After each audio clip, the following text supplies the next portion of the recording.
Good morning, everybody. How are you guys doing this Saturday? I hope you're having a wonderful morning. It's a beautiful day out, so I hope you enjoy today. Maybe do some fall yard cleaning. Get ready for Halloween that's coming up in a few weeks. Um, or just relax. Maybe watch some football, right?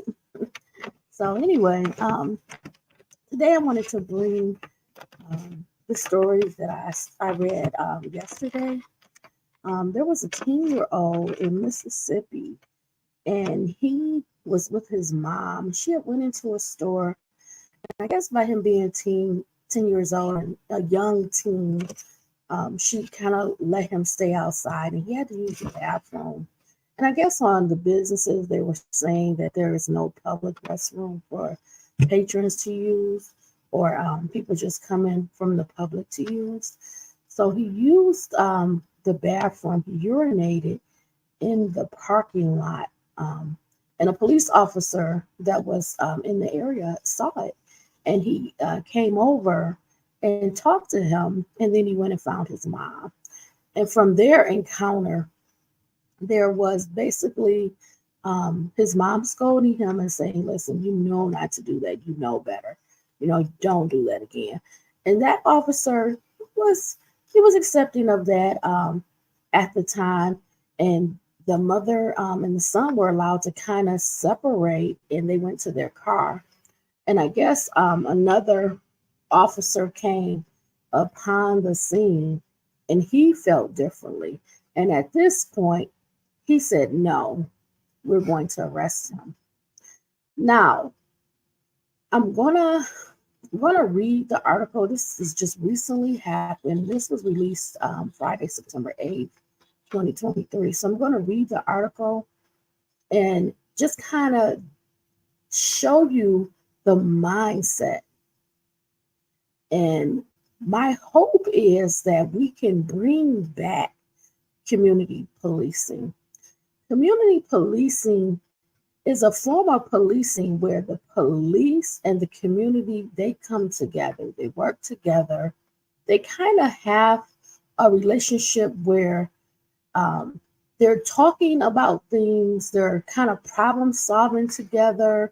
The interactions are more for the benefit of relationships. So if the police and the community come together and they help solve issues, solve problems, work together on crime, it helps with crime prevention.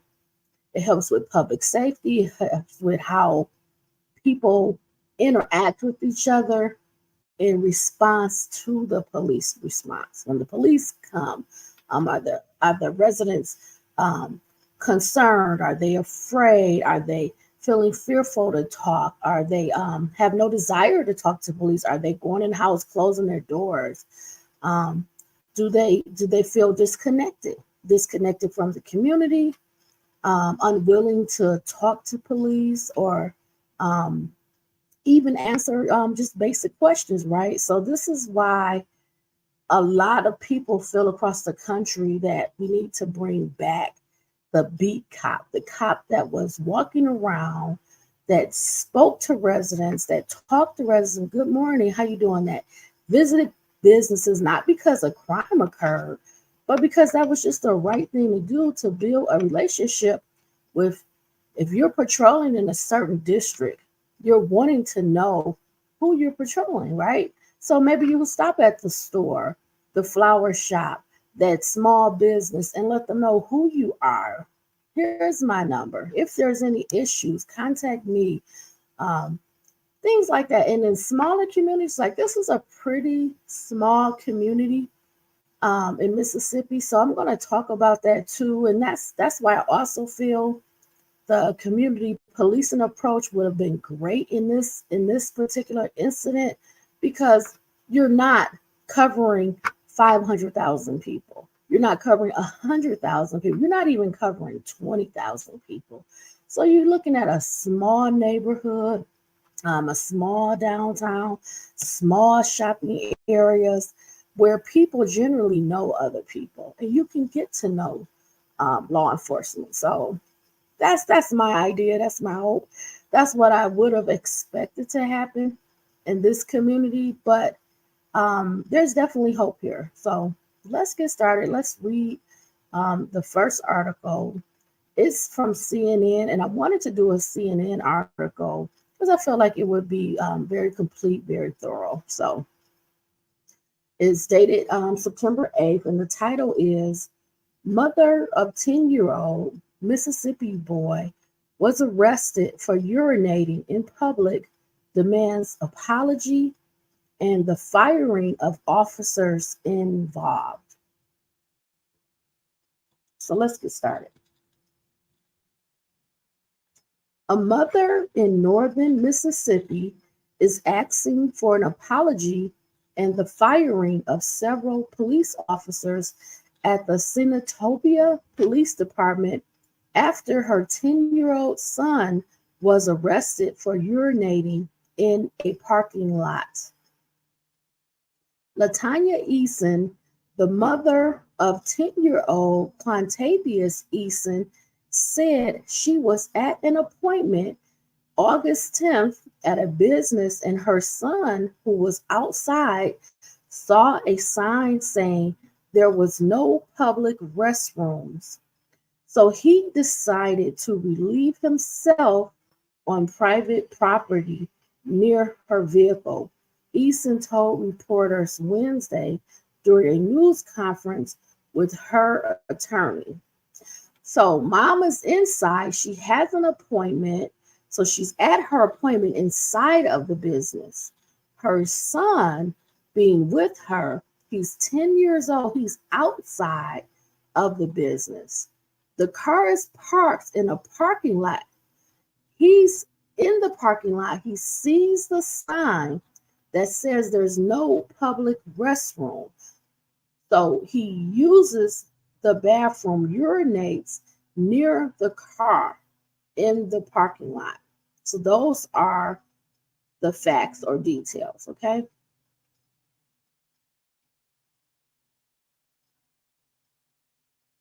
An officer who was driving by, so he's patrolling, he's in his vehicle, he's driving by, spotted the boy, she said. He stopped and went inside the business looking for Quantavious' mother, she said. Eason said she admonished her son for his behavior, and the officer seemed satisfied. So this is the first officer, the officer that was driving by when everything happened. She thought the ordeal was over. So in her mind, she's thinking, I talked to my son. I basically explained to him, no, you do not do that. That's not appropriate behavior. Do not do that again. Probably come to me and we will find a solution. If you're not able to find somewhere that you can use the restroom at a business, come to me. We will figure something out. That's probably what she said. Okay, I'm making up the words as I think about it. I said, well, you know better. Don't let it happen again. The officer was like, you handled it like a mom.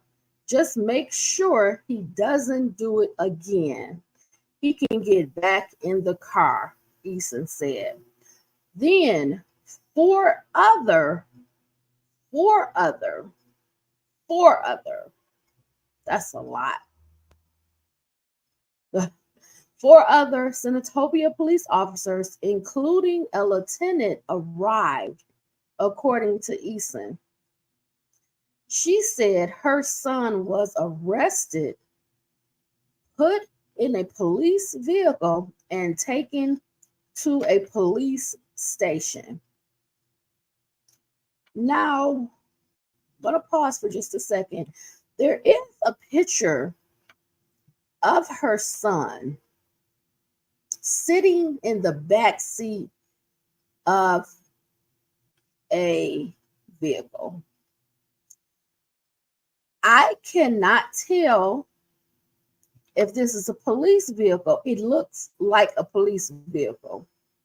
Now, when I'm looking at this picture, and he's sitting in the back seat. I do not see him buckled in. I don't see a safety belt on him, and I do not see handcuffs on his hands, on his wrists. So I'm not sure if this was prior to the arrest being started, or if they were just sitting him down in the vehicle. I'm not sure. I have the picture on the Hidden Horror Facebook page of him sitting in the vehicle as part of the article. So I don't know at what point or if they put handcuffs on him, but he does not have handcuffs on him on his wrist, and he does not have his safety belt intact. So I just want to say that, because that's going to also be an issue, whether he was handcuffed or not. Okay. Eason said the arresting officer said he had to take action. He was like, yeah, I got to arrest him. He can't do that. He made my son get out of the car.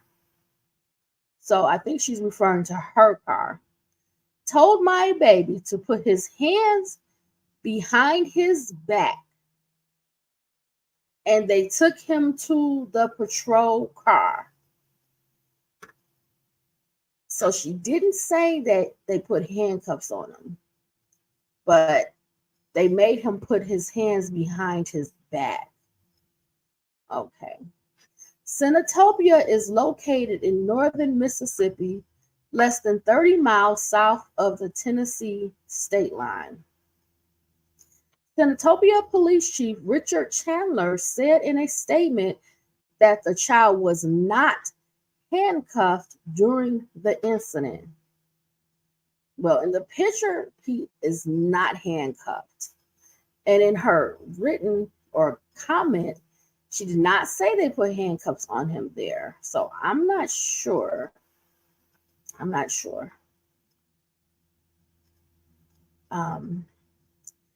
If they put handcuffs on him, I would feel that would be harsh, but I would not feel surprised, because that is a part of being detained and arrested, that they put handcuffs on you. So I would think that would be harsh for a 10-year-old, and for the circumstances of what happened. However, if that did happen, that would just be following procedure to handcuff, because you're detained and now you're being arrested. Okay, let's keep going, because that's not clear, but maybe it'll become more clear. An officer personally witnessed a 10-year-old child committing an act in public which would have been illegal for an adult under these circumstances. And see, that's where it's getting me with the law. This clearly comes to a point where you're looking at age, right? He is 10 years old, so he's a young teen. This is probably for 10 years old. Would that be the 5th grade? High school is 14. Maybe 4th grade? I'm not exactly sure what grade he was in. Maybe the other article will say that. But my point is, at 10 years old, this is likely at the top tier of elementary school, 4th or 5th grade. Also, if you're looking at the circumstances, he is not an adult. He's not a teenager quite yet. And the circumstances to which everything kind of occurred. He's in this downtown area or business district, and there's no public restrooms. Now, did he inform his mom? No. So he did not look for an alternative, but clearly there's signage that says there are no public restrooms. So, considering these facts, if they're accurate and true, what would be the alternative? As a 10-year-old is assessing things because he was outside and his mom was inside in a business. Given those facts, I feel like the community policing approach is how the first officer handled it. He saw it while he was passing by. He took the time to stop. He took the time to find mom, talk to mom. They came to some kind of understanding, right? And that understanding was you're going to speak to your son, which she did, and you're going to make sure that this does not happen again because, okay, he's 10 years old now. As he's getting older, this behavior will be more problematic, and we don't want to see this again. So I feel that was the right thing at that time with the circumstances that had occurred. Now, the other four officers, including the lieutenant, come in, and their approach is different. I'm not sure why four officers, including the lieutenant, would need to come for this incident. I don't know if they were called to come to this incident, if it was dispatched, or if they were in the area, but the presence of so many officers for this alleged crime. Remember, this is a crime that an adult would pretty much could be arrested for. Not that in most communities they would.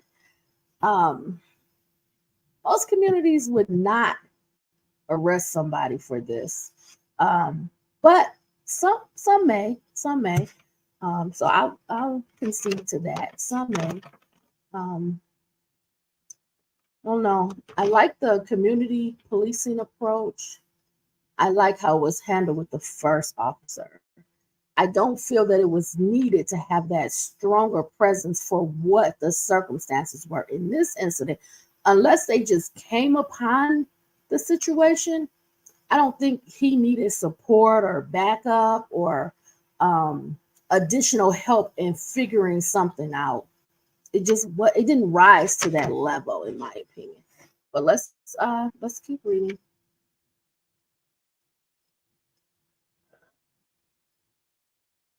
The boy's mother was not present when the incident happened, according to Chandler, but once she was located, she was advised that her child was going to receive a youth court referral for this matter. So he's going to receive a youth court referral. So they have court for younger people. The officers then transported the 10-year-old to the police station to complete the paperwork where the child was released to the mother, the statement said. Okay, this is a little confusing to me. I want to read it again. The boy's mother was not present when the incident happened, according to Chandler. But once she was located, she was advised that her child was going to receive a youth court referral for this matter. This does not seem truthful. The reason this does not seem truthful, and I'm not exactly sure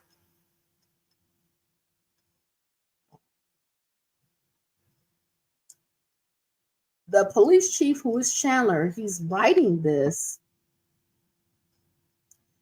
and is not consistent with the facts. Mom was in the business. When the patrolling officer saw what happened, he searched for mom, went and got mom. And then the discussion was had about the behavior and that it did not need to happen again. Mom and son were released to go. They went to their vehicle. They were in their vehicle. That's why the officer had to ask for son to come out of the vehicle. So for what the chief is writing is not accurate. It's just not. I'm going to read it again just to make sure I'm reading it properly. They're saying the boy's mother was not present when the incident happened. So, no, she was not outside. She was inside the business, according to Chandler. But once she was located, she was advised that her child was going to receive a youth court referral for this matter.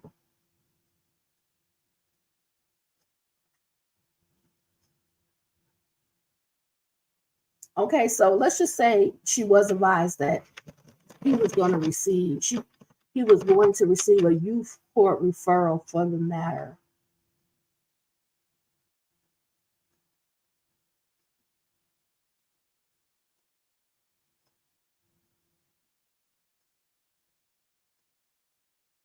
The officers then transported the 10-year-old to the police station, which is like it doesn't make sense because they were in their car and the son was asked to get out of the car, taken out of the car. Now they're detaining him and they're effectuating an arrest, and mom is with him. She's outside, she's with him. Yeah, this is not accurate. But let's just keep going.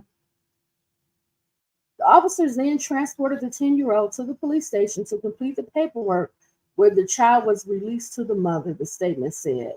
So mom must have followed the police to the police station and then returned son back to him.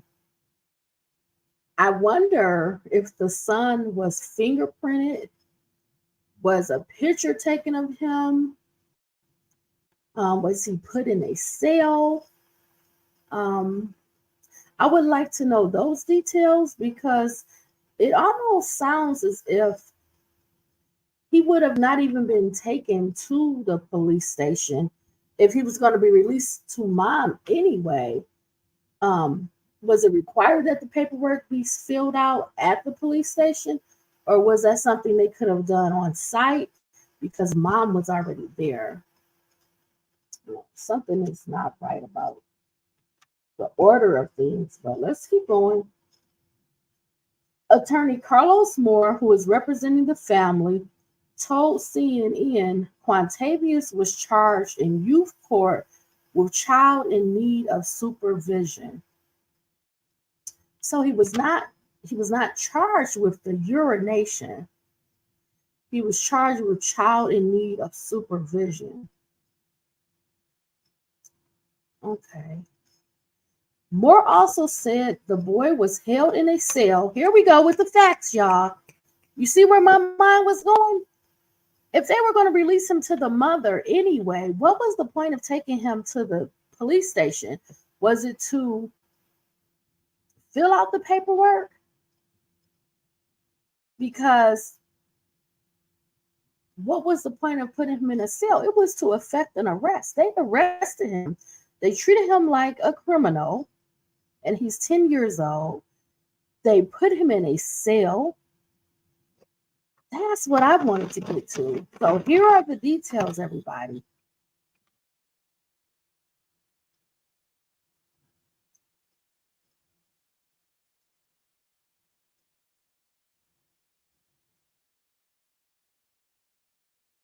Okay.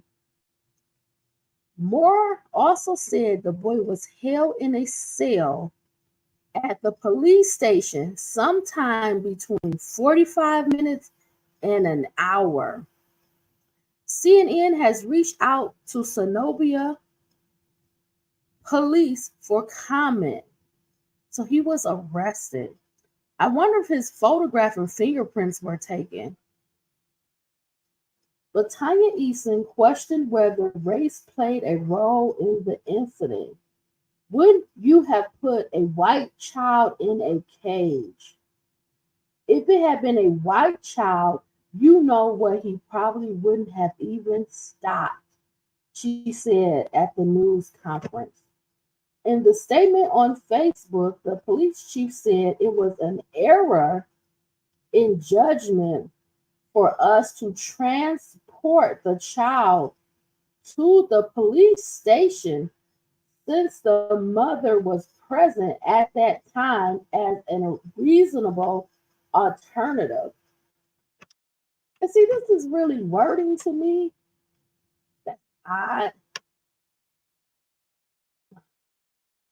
In the earlier part of the chief's statement, he referenced mom, right?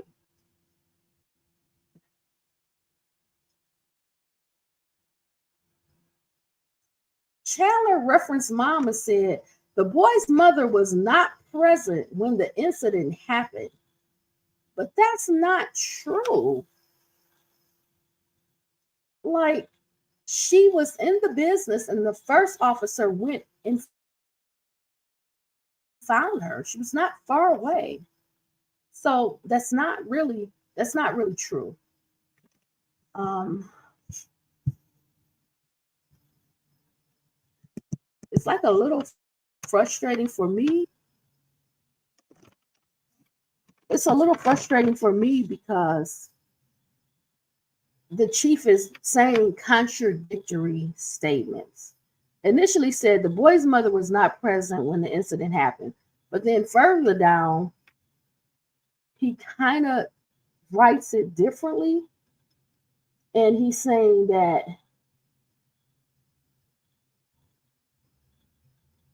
it was an error in judgment for us to transport the child to the police station since the mother was present at that time as a reasonable alternative. So she was either there or not there. You can't have it both ways. You can't say it was an error because the police, they spoke to her. You can't say it was an error that they chose to transport him. And then how is there a charge of a child need of supervision if mom is there? Mom's just inside the business. I think this was just a total mishandling. Mom's in the business. The first officer goes in and talks to mom. The chief is saying that mom was not present at the time of the incident, which is not true. Then the chief later says it was an error taking him and transporting him to the police station since the mother was present and she was a reasonable alternative. But you charged him with child in need of supervision. So which one is it? Mom can be close enough to immediately talk to her son, but then you can't control what your child quickly does when they're feet away. You can't control that. Was it reasonable for him to do it? He should have sought something as another option. Go and talk to mom, but he's 10 years old, right? There's a sign that says there's no public restroom. I just don't understand. And I may not be getting to the heart of it because I don't want to make any harsh judgment, but I do feel that what this whole entire situation was missing is community policing. I don't want to say it was race related because I can't tell that because I don't know the race of the officers. I would not have known the race of the son and mom involved, but that came out immediately. But I don't know the race of the officers. And I also know that the first officer was pretty much okay and satisfied with mom scolding son. So I don't want to say that it was a racial issue. Do I feel four additional officers coming to this particular scene was was appropriate? No, not for what was happening.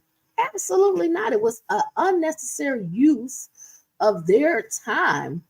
But moreover, I didn't understand the need to actually effectuate arrest and detain him when mom was there.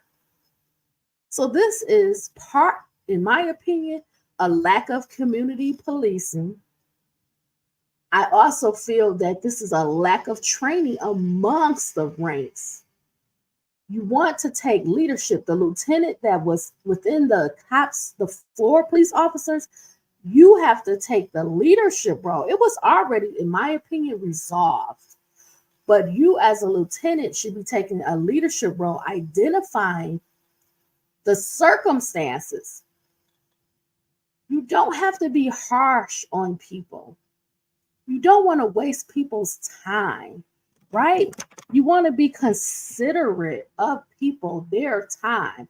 And you also have to think about this young 10-year-old being arrested, being detained, being taken into custody, being placed in a prison cell at 10 years old.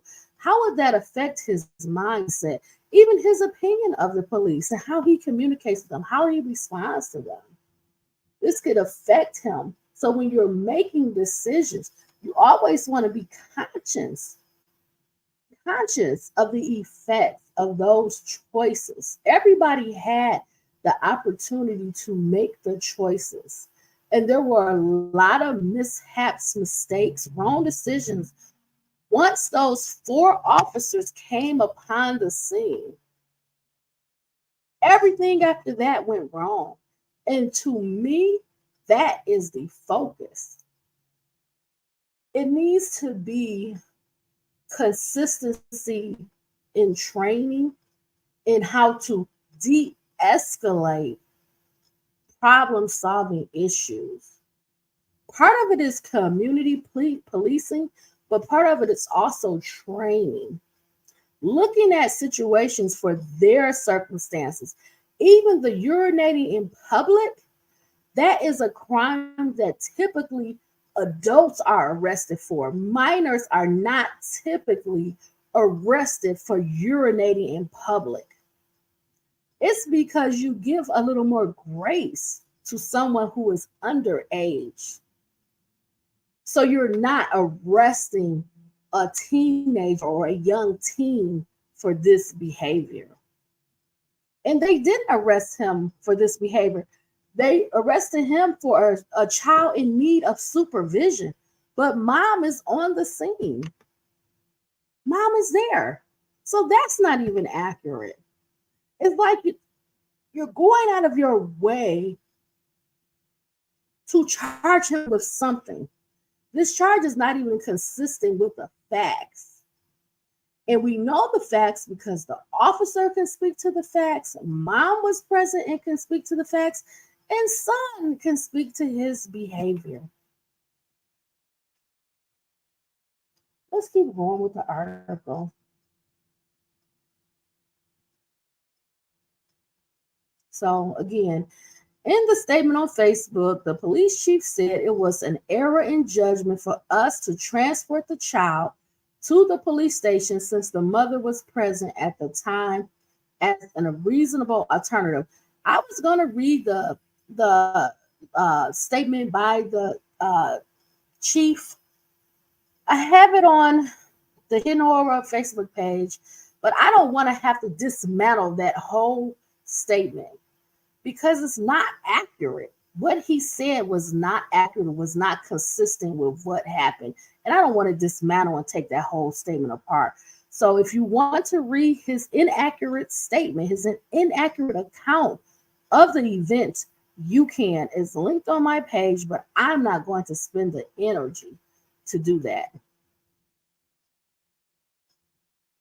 So I'm going to keep reading. The officer's decision violated our written policy and went against our prior training on how to deal with these situations. A separate statement from police department said the incident triggered an internal investigation, and as a result of this investigation, one of the officers involved is no longer employed, and the others will be disciplined. We will also have mandatory juvenile training department wide, just as we do every year. Well, you definitely need to revisit that. And maybe every year is not often enough. How about every quarter? Because you're encountering youth every day. You're probably parked at their schools to make sure that they're arriving and leaving safely. You're encountering them at businesses, on the street, and you're seeing them in the community. So once a year is not enough. If you're having problems with training of officers, then you need to increase that training, not once a year, maybe every quarter, every 3 months. More in the family are demanding an apology, and that the police chief, the lieutenant on scene, and the arresting officer be fired. The family also wants the arresting officer to be named and for the charge against Quantavius to be dropped. Well, I think you have to protect the police officer's name so it's not publicly put out. Just like uh, the 10-year-old name would not be publicly out there unless the mom comes forward and reveals herself and her son. She could have also had anonymity, pronouncing it wrong, to remain anonymous, right? Um, so I don't necessarily agree with that. Um, I'm not necessarily feeling like anyone necessarily needs to be fired. I think this is a training issue. I like the recommendations about the juvenile training. Someone was fired. I'm not sure who. Someone was fired, but I think there's a training issue, and there's going to be some other discipline happening. Um, I'm not sure why the chief would need to apologize because the chief was not involved, and his account is probably coming from the officers that were involved. Um, so I'm not sure why the chief would need to apologize. I think it would be great if the lieutenant apologized, and the other officers, not the first officer so much, but the four that were on site. But it's more important to have training. The apology isn't going to change anything, right? Um, but they've already acknowledged the error, and now they're laying out ways to try to change and improve. And that's with the training. And that's what's important. It's the training, it's changing the mindset. If you don't change the mindset and you only have an apology, the apology will be worth nothing because the behavior will continue on. We have to change the mindset. We have to be more interested in a community approach to policing.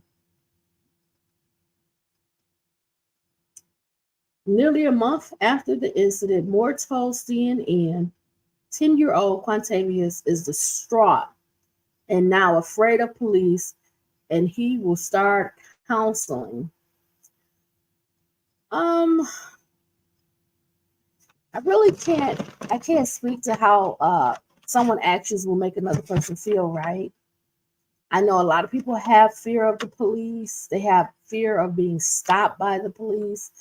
Um, in one of my videos, and it's a recent video, I talked about ways to respond to police encounters and interactions. If you're stopped by the police, if the police come to your home, it's all on the aclu.org page.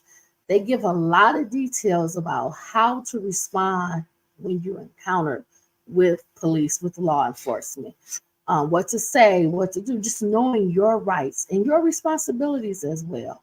And to always follow the commands of the police, even if you don't agree with them. Now, in this case, she wants the charges dropped.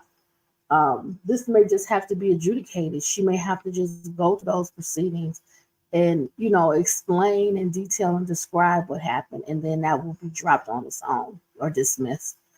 Or they can do that because they've already kind of detailed that it was a mistake. So bring those issues up when you go to court, that the police chief has already put in writing, have expressed that this was an error, this was not supposed to happen, and you can request, you have an attorney already, request that these charges be dismissed if they haven't done it on their own.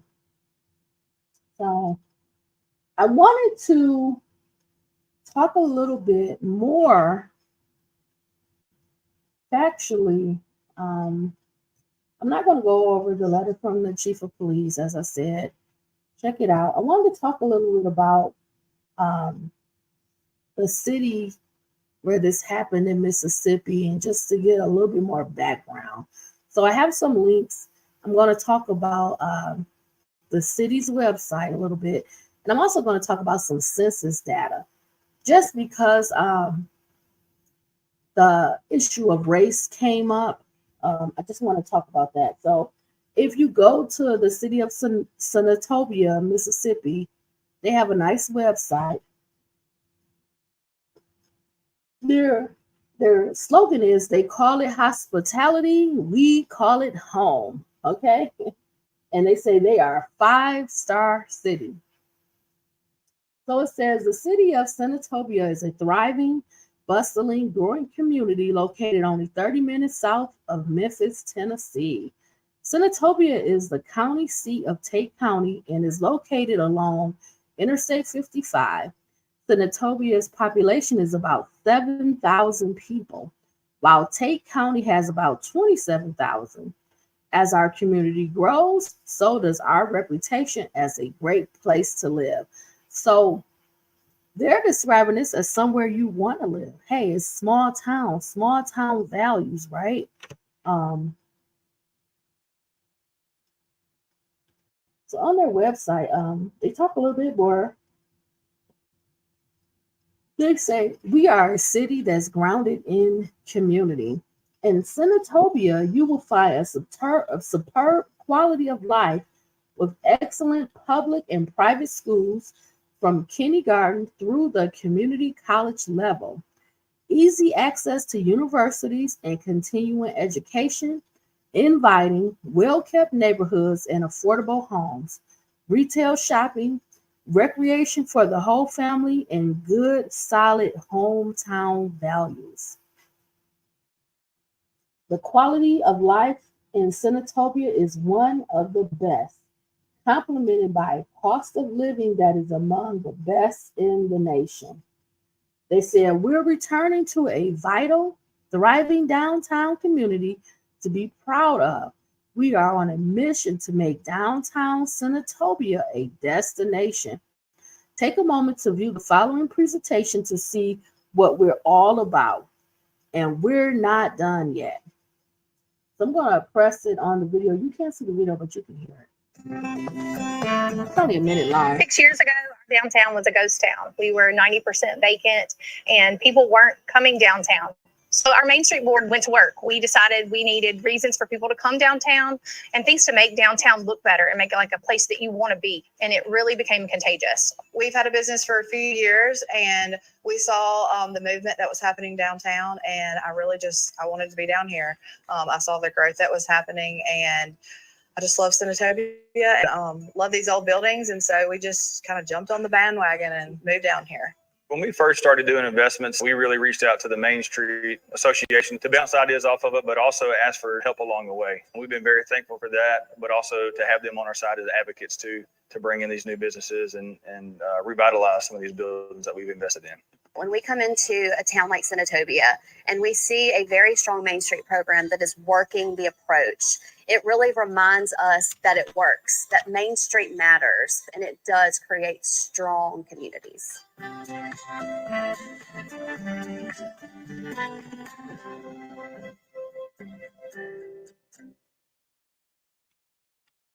I wanted you to hear the video because when I watched the video earlier, I thought, wow, this is very interesting. They said that 90% of their businesses have been vacant in their downtown. So this is the main area. This is where people come. If people are coming into Senatobia, this is what they're going to see. If they were interested in doing some shopping, maybe walking down the downtown area, getting an ice cream, maybe picking up some food or doing some light shopping, maybe even getting some gifts.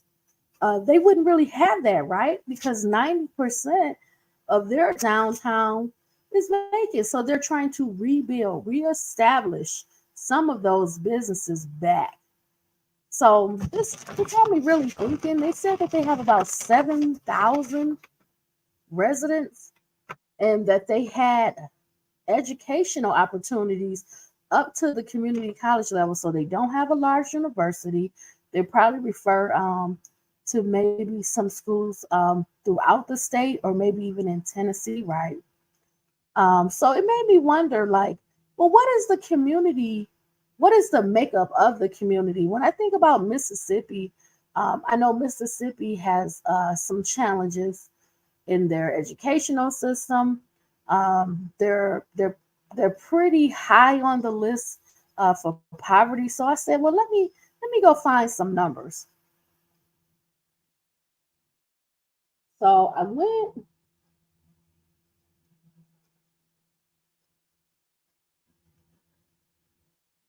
Let's see. I'll reload this page. I went and found some census data.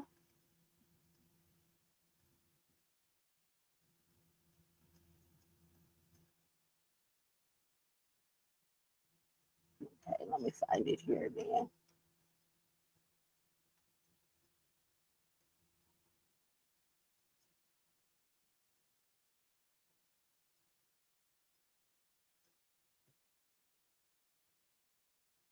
Okay, so if you pull up the city of Senatobia in Mississippi, they're going to have a lot of facts, right? Because this is census data and this is taken every 10 years. So the last one would be from 2020. So I just wanted to get an idea a little bit better about the makeup of the city. Now, they said on April 1st of 2020, they had about 8,353 residents. Now, on the website, and I don't know how often that's updated, they said about 7,000. So I don't know if that means that between 2020 and 2023, they've had a decline. And that would be a loss of about 1,350 residents. And that's quite a bit of people. If you think about it in a 3-year period, but it may be due to the economy.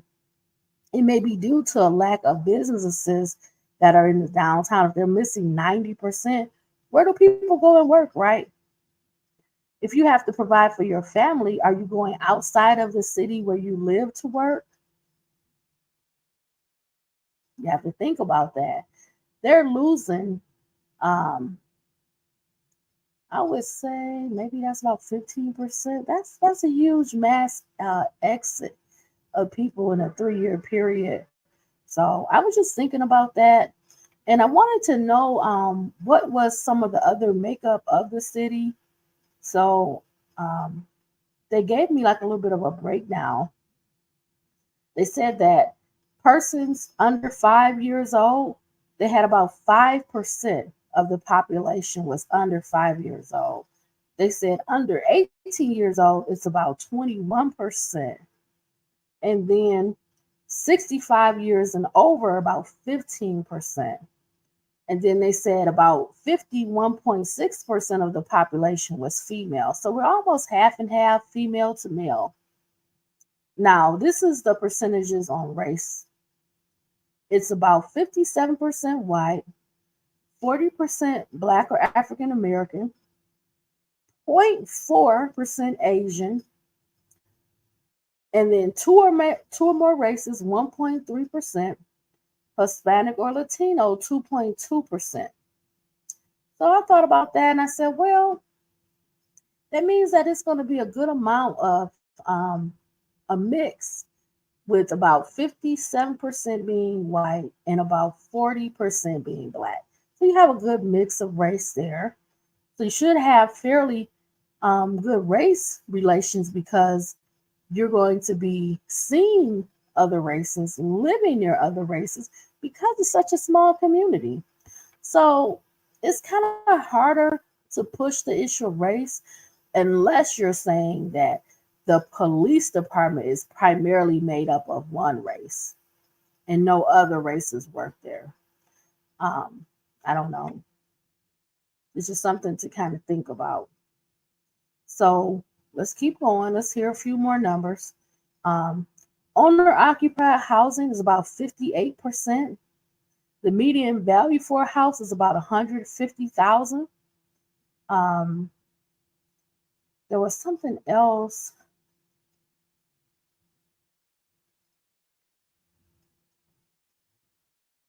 They have about 92% of their high school students graduate, and that's a pretty good number. About 22.5% have bachelor degrees or higher. So I thought, okay, great. The average median household income in 2021 was 57,543. Persons in poverty, 18.9%.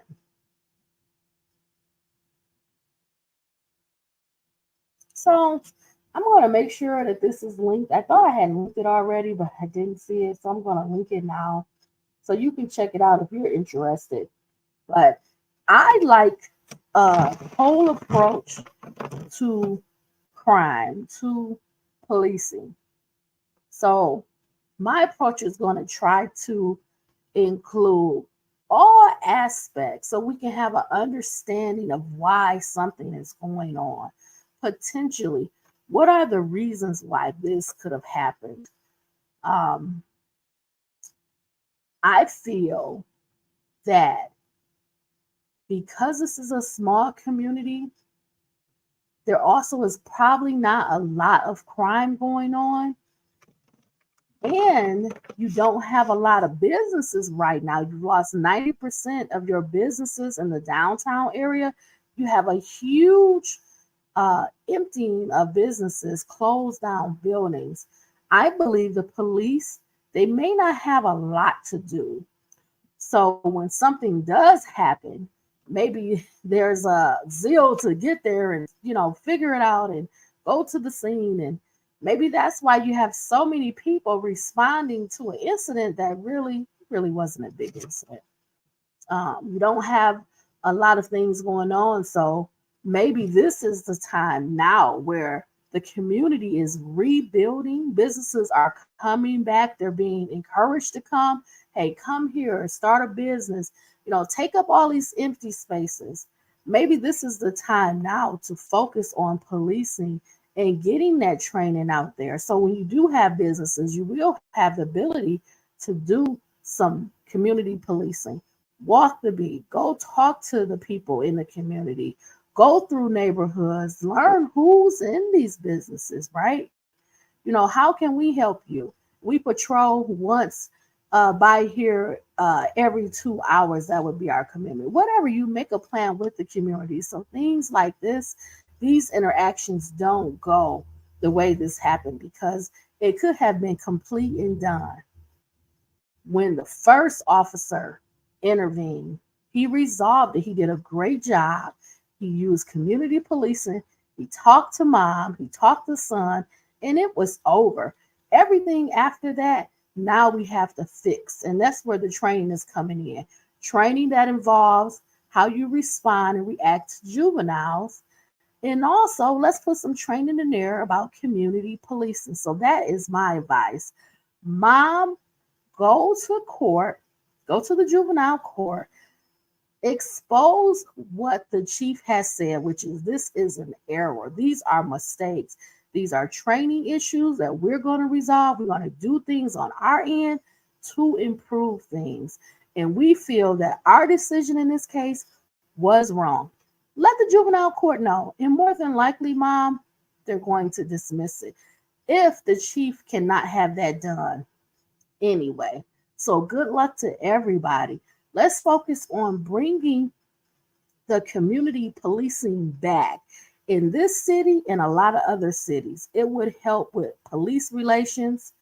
And I think for everybody, it de-escalates all of the tension that police officers and also the community feel with each other, okay? So I hope you enjoyed this video.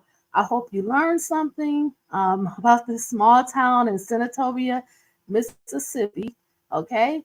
It's one place in the United States, very small, but things like this happen and they become a national issue. So let's talk about it, right? Let's get everybody involved. Let's see how we can create some solutions to make this community and other communities across the country better. So thanks for checking out this video. Please check out the video where I talk about the ACLU a little bit and just go over some of their recommendations, or check out their website, aclu.org, okay? Everybody, have a beautiful Saturday. Have a great day. Thanks for checking out this video. Stay smart, stay safe, stay savvy. Goodbye, my friends. See you in the next video. Bye, everybody.